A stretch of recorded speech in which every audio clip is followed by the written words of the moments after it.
Sebelum menonton video ini, pastikan kalian fokus untuk mendengarkannya. Jika perlu kalian bisa menggunakan headset atau earphone, agar suara di video lebih jelas dan bisa dirasakan. Bos penjahat Elijah Clark bertemu dengan seorang raja narkoba Kolombia, Santiago dan putranya Geronimo. Mereka menunjukkan sebuah senjata super yang mampu mengakses jaringan dan sistem komputer di seluruh dunia. Mereka mendemonstrasikannya dengan mengendalikan dan meledakkan pesawat kargo yang sedang melintas terbang di atas mereka. Terkesan dengan senjata itu, Clark dan anak buahnya membunuh Santiago dan Geronimo untuk merampasnya, namun polisi segera menyerbu rumah itu. Clark melarikan diri. Agen pemerintah Luis Rojas menemukan drive yang berisi senjata dan dia mengambilnya. Para petinggi CIA di Langley mendapat laporan bahwa Luis yang mengambil drive dan dia bersedia menjualnya agar dia dan keluarganya bisa menghilang. Direktur CIA, Larry Marks menugaskan agen Mason, Mache, Browne dan rekannya Nick Fowler untuk menjalankan misinya. Mache dan Nick pergi ke Paris dan menyamar sebagai sepasang suami istri. Mereka pergi ke kafe tempat Luis menunggu untuk bertransaksi. Namun tasnya dicuri oleh agen lain, Mary Schmidt, yang menyamar sebagai pramuniaga kafe. Mache mengejar Mary sementara Nick mengejar Luis. Mache mengikuti Mary sampai ke kereta bawah tanah dan Mary berhasil kabur menyeberang rel dan naik kereta. Tapi dia kecewa saat mengetahui bahwa tas yang dia curi ternyata berisi uang yang akan diberikan Mache dan Nick kepada Luis. Sementara itu, Nick mengejar Luis di jalanan. Dia kehilangan Luis saat berada di sebuah gang. Dia kemudian bertemu Clark dan salah satu anak buahnya yang bertanya pada Nick apakah dia memiliki drive-nya. Nick menjawab tidak. Luis kembali ke kamarnya dan dikunjungi seorang psikolog, Graciela Rivera. Graciela menanyakan soal di mana dia menyimpan drive-nya, karena dia tahu dia bisa mempercayainya. Pada saat yang sama, Mary bertemu dengan bos yang juga ayahnya, Jonas Muller. Mereka mengumpulkan informasi tentang Mache dan Nick. Jonas menyuruh Mary untuk melepaskan masalah itu, tapi Mary bersikeras untuk memburu drive-nya. Mache kembali ke Langley. Marks mengatakan kepadanya bahwa Nick ditemukan mati tertembak. Kabar itu membuat hatinya hancur. Marks selalu menyuruh Mache untuk pergi menemukan drive itu sendiri. Mache pergi ke London untuk bertemu kembali dengan seorang teman lama, pakar intelijen cyber, Hadijah Adieme. Mache mengajaknya bergabung dalam misinya, tapi dia bilang dia sudah selesai dengan pekerjaan yang biasa mereka lakukan. Dia hidup bahagia di London dengan pasangannya Abdul. Mache menjelaskan beratnya misi ini dan jika drive-nya jatuh ke tangan yang salah dapat menyebabkan Perang Dunia III. Dia juga bilang bahwa Nick telah tewas. Hadijah Peu akhirnya mau membantu Mache. Dia lalu mengakses jaringan internet dan mencari informasi tentang Mary dan Luis untuk mengetahui posisi mereka saat ini. Mache dan Hadijah melacak Luis dan Graciela di sebuah pabrik, dan rupanya Mary juga menemukan mereka. Saat mereka mulai mendekati Luis, salah satu pengawal Luis menembak Luis. Lalu penembak itu mengambil drive-nya. Sementara Mache bertarung melawan Mary. Hadijah mengejar penembak, yang berhasil kabur dengan perahu. Graciela tetap di sisi Luis saat dia meninggal, dan dia memberi Graciela ponsel yang bisa dibuka dengan sidik jarinya. Mary membawa Graciela dan membawanya ke rumah persembunyian, tetapi mereka ditemukan oleh Mache dan Hadijah. Mache dan Mary sempat bersitegang namun berhasil ditenangkan oleh Hadijah. Mereka kemudian setuju untuk mengesampingkan perbedaan mereka untuk bekerja bersama. Menggunakan ponsel Luis dan sidik jari Graciela, Hadijah melacak drive yang dibawa penembak ke Maroko. Mereka tiba di Marrakesh dan melacak penembaknya berada di pasar. Setelah mengikutinya melalui kerumunan dan berhasil melewatinya tanpa diketahui, mereka berhasil mencopet drive-nya dari seorang kurir dan membawanya ke tempat yang aman. Mereka kemudian menyerahkannya ke Marks. Setelah itu, mereka pergi minum-minum di bar dan mengobrol.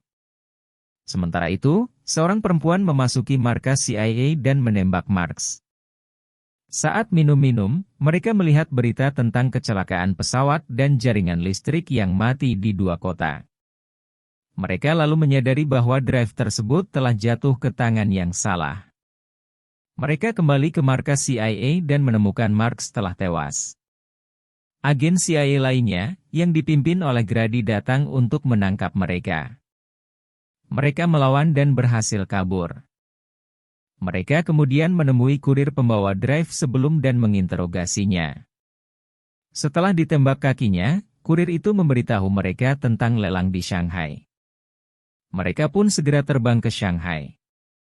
Mereka menghadiri pelelangan dengan menyamar. Seorang pengunjung pelelangan mencoba menggoda Graciela. Khadijah menyelinap di lubang angin untuk meretas jaringan komputer. Sementara itu, Mace sangat terkejut bertemu Nick yang ternyata masih hidup.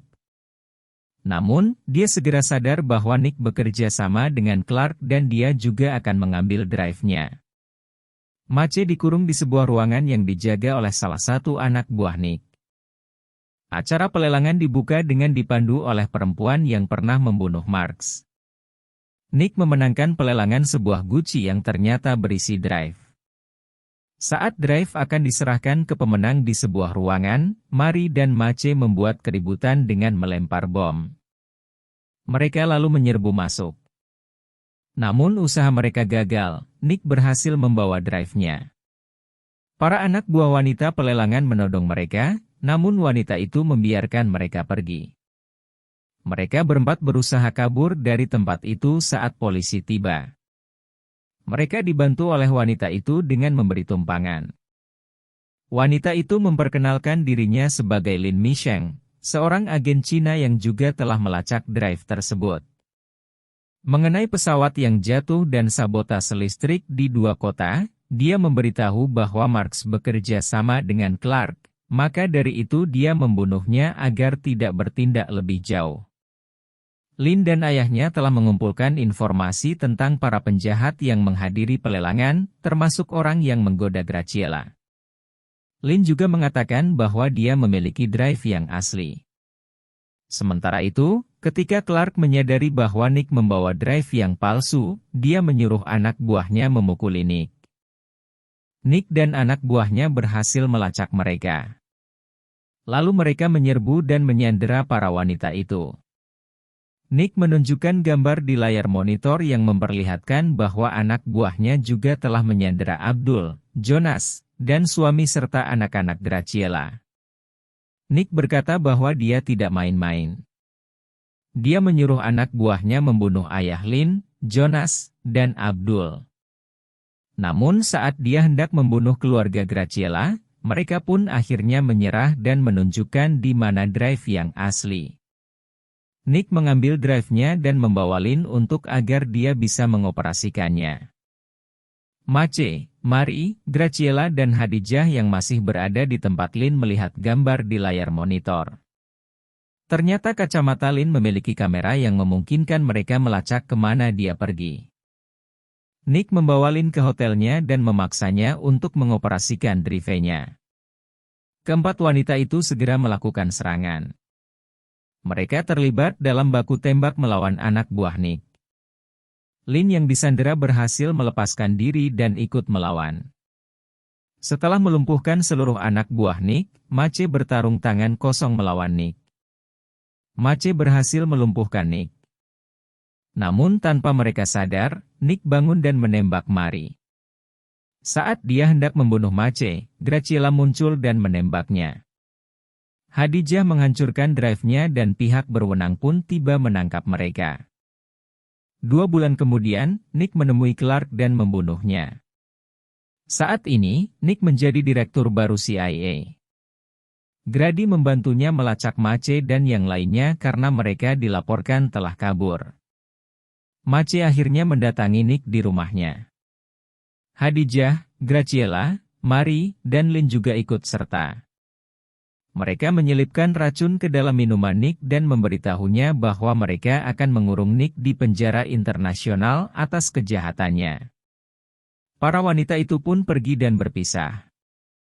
Jika kalian ingin tahu lebih dalam, kalian bisa menonton langsung filmnya. Terima kasih sudah menonton dan mendengarkan.